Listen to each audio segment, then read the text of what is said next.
리스본의 알파마 지구, 좁고 구불구불한 골목길 사이로 햇살이 부서져 내렸다.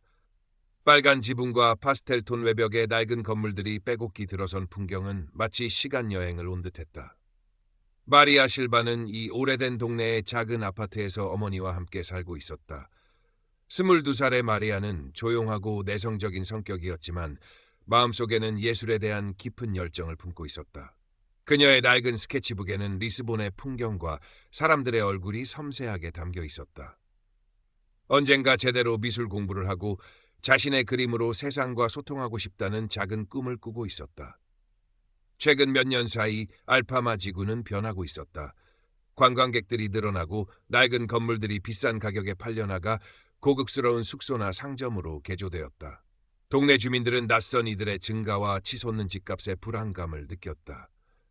마리아 역시 익숙했던 동네의 풍경이 조금씩 낯설어지는 것을 느꼈지만 여전히 이곳을 떠날 생각은 하지 않았다. 이곳은 그녀의 삶이자 영감의 원천이었다. 어느 화창한 오후, 마리아는 동네 광장 근처의 작은 벤치에 앉아 스케치북을 펼쳤다. 광장에는 관광객 몇 명과 동네 노인들이 섞여 있었고 아이들이 뛰어노는 소리가 정겹게 들려왔다. 마리아는 햇살 아래 잠든 고양이의 모습을 스케치하고 있었다. 그때 번쩍이는 구두와 값비싼 옷차림의 남자가 광장으로 들어섰다. 그는 동네 사람들의 시선에는 아랑곳없이 거만하게 주위를 둘러보았다. 페드루 코스타. 최근 이 동네에 새로 이사온 부유한 사업가라는 소문이 돌았다. 페드루 코스타의 시선이 마리아에게 멈췄다. 그는 벤치에 앉아 그림을 그리는 젊은 흑인 여성을 위아래로 훑어보았다. 그의 눈빛에는 호기심보다는 노골적인 경멸과 불쾌감이 담겨 있었다. 그는 마리아에게 다가와 벤치 앞에 섰다. 그의 그림자가 마리아의 스케치북 위로 드리워졌다. 여기서 뭐 하는 거야? 그의 목소리는 차갑고 권위적이었다. 마리아는 고개를 들어 그를 바라보았다.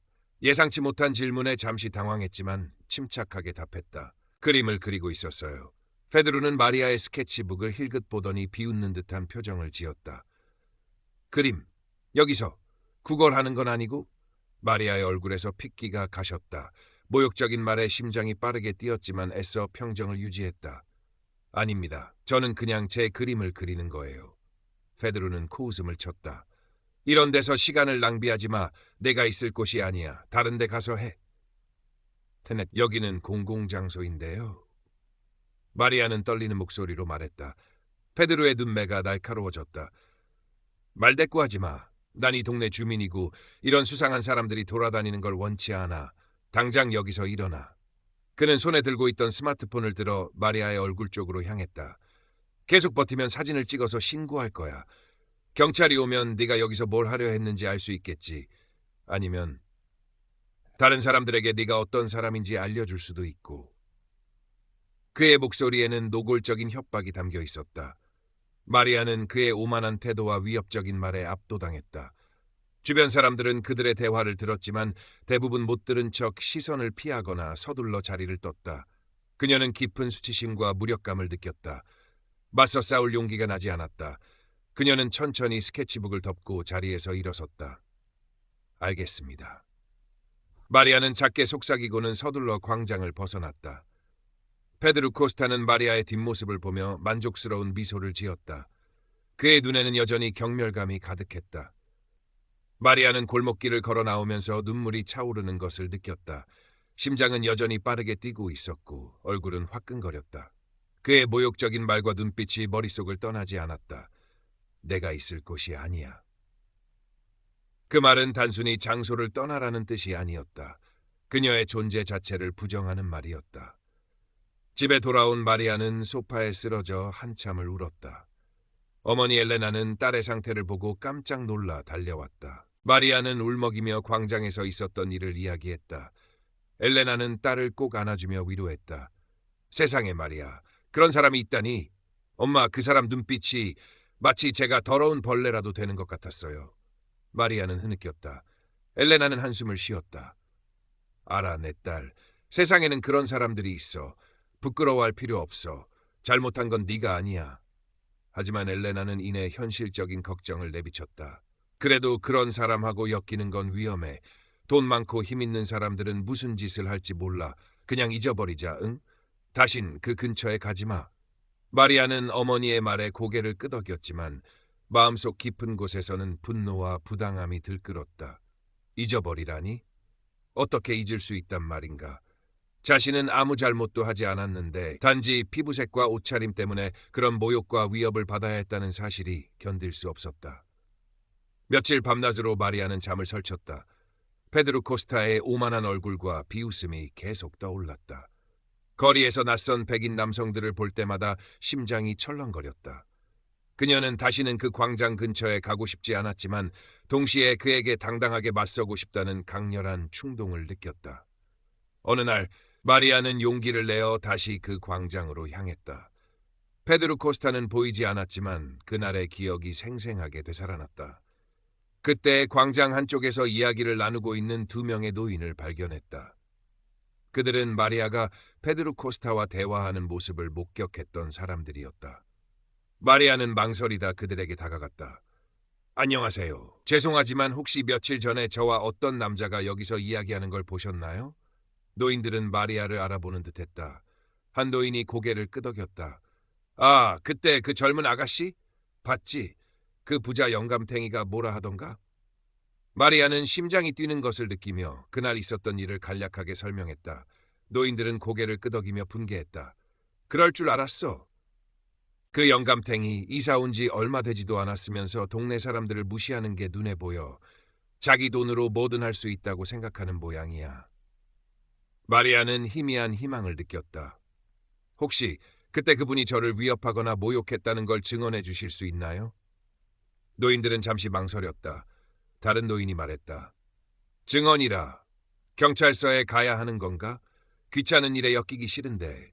마리아는 실망했지만 포기하지 않았다. 이건 저 혼자만의 문제가 아니에요. 그 사람은 저 말고도 다른 사람들에게도 똑같이 행동할 수 있어요. 이런 일이 반복되지 않게 하려면 누군가는 목소리를 내야 해요. 노인들은 마리아의 진심 어린 말에 마음이 움직인 듯했다. 결국 두 노인은 증언에 동의했지만 자신들의 이름이 알려지는 것은 원치 않는다고 말했다. 마리아는 그들의 용기에 감사하며 연락처를 받았다. 목격자 확보는 작은 시작이었지만 마리아에게 큰 힘이 되었다. 그녀는 이 사건을 그냥 넘어가선 안 된다는 확신을 갖게 되었다. 하지만 어떻게 해야 할까? 돈과 권력을 가진 페드로 코스타에게 맞서는 것은 쉽지 않은 일이었다. 어머니의 걱정도 마음에 걸렸다. 며칠 후 마리아는 우연히 지역 시민단체에서 무료 법률 상담을 해준다는 소식을 들었다. 망설임 끝에 그녀는 시민단체를 찾아갔다. 그곳에서 법률보조원 아나 소아레스를 만났다. 아나는 30살 정도의 젊은 여성이었고 지쳐 보였지만 눈빛은 열정으로 가득했다. 마리아는 아나에게 광장에서 있었던 일을 자세히 설명하고 목격자들의 존재도 이야기했다. 아나는 마리아의 이야기를 진지하게 들었다. 중간중간 날카로운 질문을 던지며 사건의 핵심을 파악했다. 이야기가 끝났을 때 아나는 깊은 한숨을 쉬었다. 마리아 씨, 정말 끔찍한 일을 겪으셨군요. 페드로 코스타, 이름만 들어도 알아요. 그 사람은 리스본에서 꽤 알려진 사업가입니다. 돈도 많고 인맥도 넓죠. 아나는 잠시 생각에 잠겼다. 솔직히 말씀드리면 이런 사건으로 그 사람에게 법적인 책임을 묻는 건 쉽지 않을 거예요. 단순 모욕이나 경미한 협박죄는 처벌 수위가 낮고 특히 그 사람처럼 힘 있는 사람들은 교묘하게 법망을 빠져나가거나 변호사를 통해 압력을 행사하죠. 목격자들의 증언이 있지만 그들도 나서기 꺼려하는 상황이고요. 마리아는 실망했다. 역시 안 되는 일인가 싶었다. 하지만 아나는 이내 다른 말을 꺼냈다. 하지만 그렇다고 그냥 넘어갈 수는 없어요. 이런 일이 반복되게 놔둘 수는 없죠. 법적인 처벌이 어렵다면 다른 방법으로 그의 부당한 행동을 알려야 해요. 공론화하는 거죠. 공론화요? 네. 언론이나 소셜미디어를 통해 마리아 씨의 이야기를 알리는 거예요. 대중의 힘은 무서운 거니까요. 그 사람처럼 명성을 중시하는 사람에게는 이게 가장 큰 타격이 될 수 있어요. 마리아는 두려웠다. 자신의 얼굴과 이야기가 세상에 알려지는 것은 상상조차 해본 적 없는 일이었다. 하지만 사람들이 제 이야기를 믿어줄까요? 그리고 그 사람이 저를 가만두지 않을 텐데요. 물론 쉽지 않을 거예요.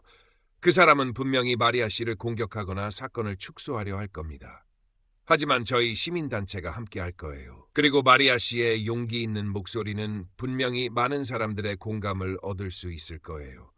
중요한 건 마리아 씨가 이 싸움을 원하느냐는 거예요. 위험하고 힘든 길일 겁니다. 아나는 마리아의 눈을 똑바로 바라보며 말했다. 마리아는 깊은 고민에 빠졌다. 안전하고 평범한 삶으로 돌아가고 싶은 마음과 자신에게 가해진 부당함을 바로잡고 같은 일을 겪을 다른 사람들을 위해 목소리를 내고 싶은 마음이 충돌했다. 며칠 밤낮으로 고민한 끝에 마리아는 결정을 내렸다. 더 이상 숨지 않기로 했다. 싸울게요. 마리아의 목소리는 작았지만 단호했다. 그 사람이 저에게 한 일을 그냥 넘어갈 수 없어요. 저 같은 사람들이 더 이상 그런 일을 겪지 않도록 하고 싶어요. 아나는 마리아의 결심에 미소를 지었다. 알겠습니다. 그럼 이제부터 저희가 함께 할 거예요. 우선 사건에 대한 자세한 기록을 남기고 목격자들의 진술을 확보하고 페드로 코스타에 대해 더 알아봐야 합니다. 그때부터 마리아와 아나의 길고 힘든 투쟁이 시작되었다. 마리아는 아나의 도움을 받아 그날 광장에서 있었던 일을 상세하게 기록했다. 목격자 노인들을 다시 만나 조심스럽게 진술을 녹음했다. 아나는 페드로 코스타의 배경과 사업, 그리고 과거 행적에 대해 조사했다. 조사 과정에서 페드로가 과거에도 비슷한 방식으로 약자들에게 모욕이나 압력을 가했지만 그의 변호사나 영향력으로 항상 문제가 조용히 해결되었다는 사실을 알게 되었다. 이는 마리아의 분노를 더욱 키웠다. 아나는 페드로 코스타 측에 내용 증명을 보내 마리아에게 공식적으로 사과하고 재발 방지를 약속하라고 요구했다. 하지만 예상대로 페드로 측 변호사에게서 온 답장은 차갑고 위협적이었다. 그들은 마리아의 주장이 허위이며 오히려 마리아가 페드로 코스타의 명예를 훼손했다며 법적 대응을 시사했다. 심지어 거액의 합의금을 제안하며 사건을 무마하려 하기도 했다. 마리아는 페드로 측의 뻔뻔한 태도에 다시 한번 상처받고 분노했다. 합의금 제안은 그녀의 자존심을 짓밟는 행위였다. 아나는 마리아에게 합의금을 받을지 아니면 계속 싸울지를 선택하라고 했다. 마리아는 망설임 없이 싸우겠다고 말했다. 이건 돈 문제가 아니에요. 마리아는 단호하게 말했다.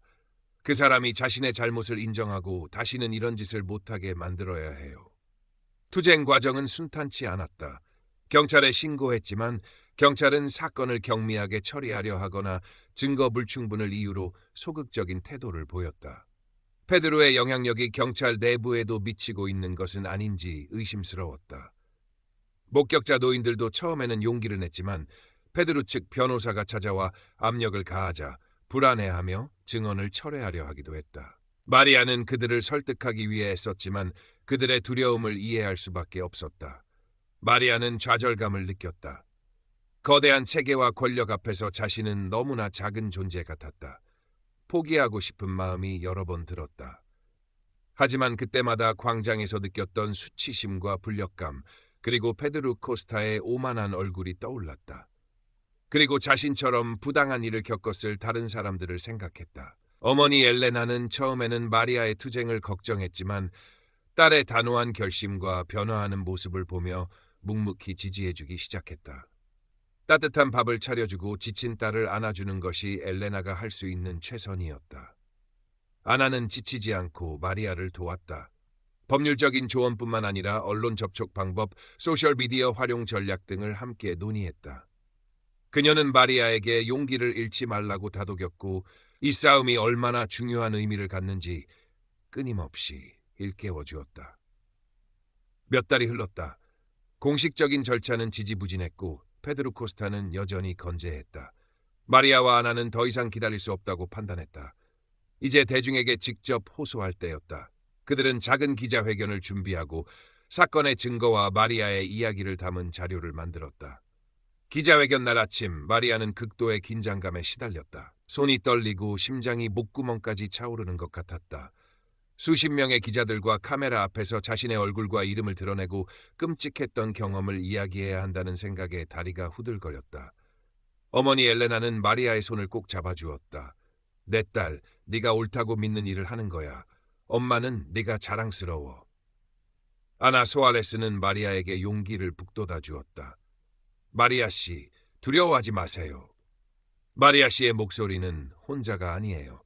많은 사람들이 듣고 있을 거예요. 마침내 마리아는 아나와 함께 기자회견장 앞에 섰다. 수많은 눈과 카메라 렌즈가 그녀에게 향했다. 숨을 크게 들이쉬고 마이크 앞에 섰다. 처음에는 목소리가 떨렸지만 광장에서 페드로 코스타를 만났던 순간을 떠올리자 분노와 결의가 두려움을 압도했다. 저는 마리아 실바입니다.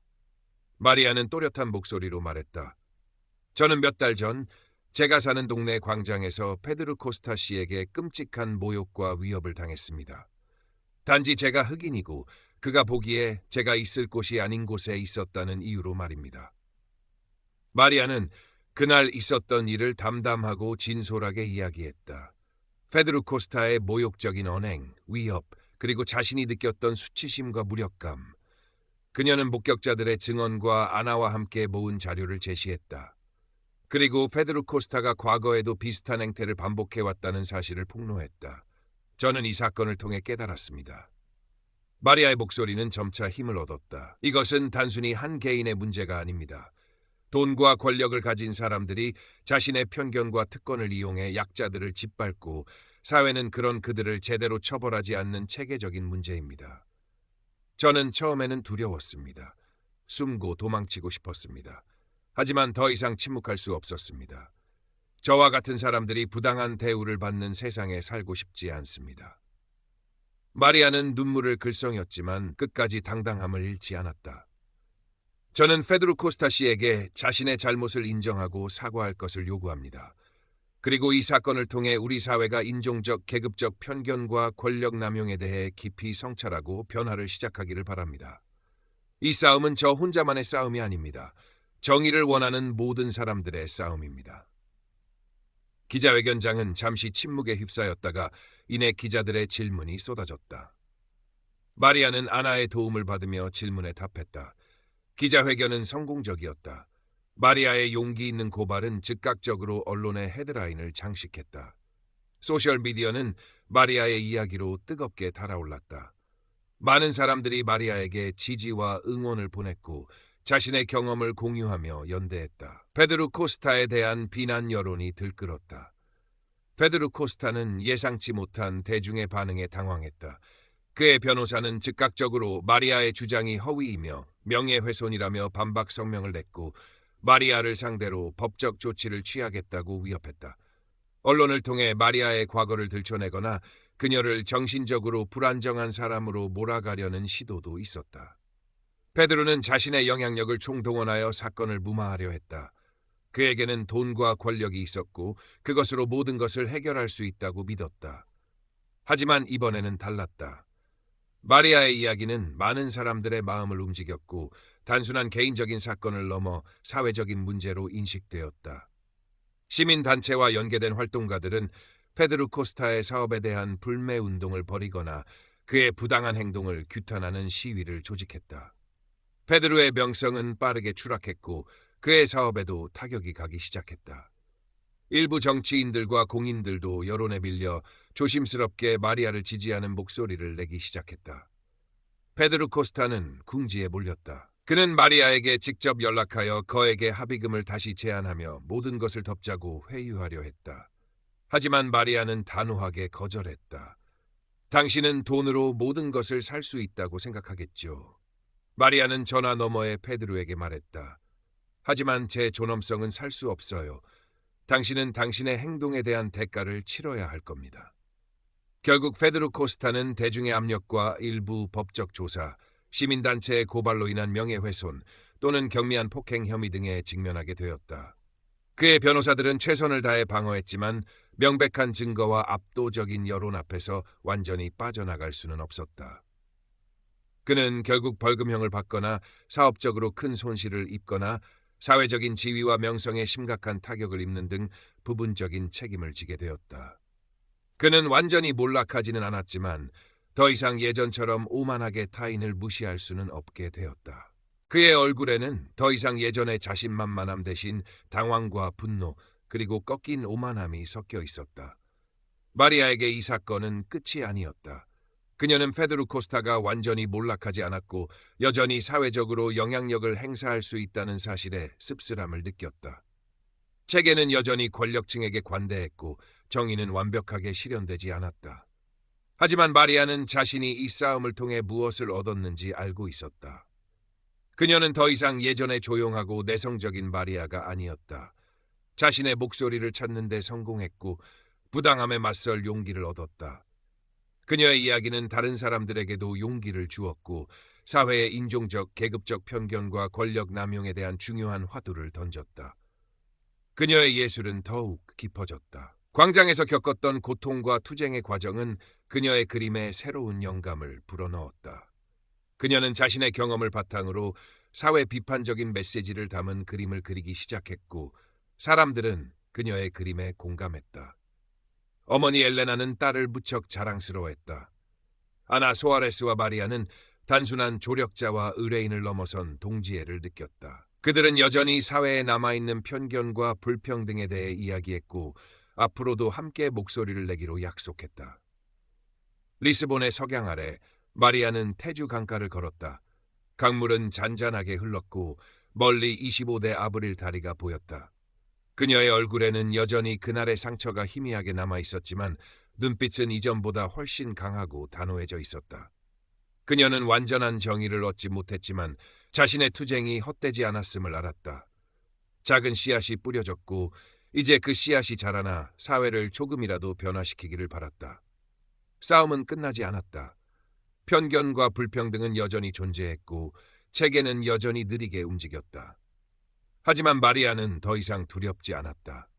그녀는 자신의 목소리가 얼마나 큰 힘을 가질 수 있는지 배웠고 자신에게는 함께 싸우는 사람들이 있다는 것을 알았다.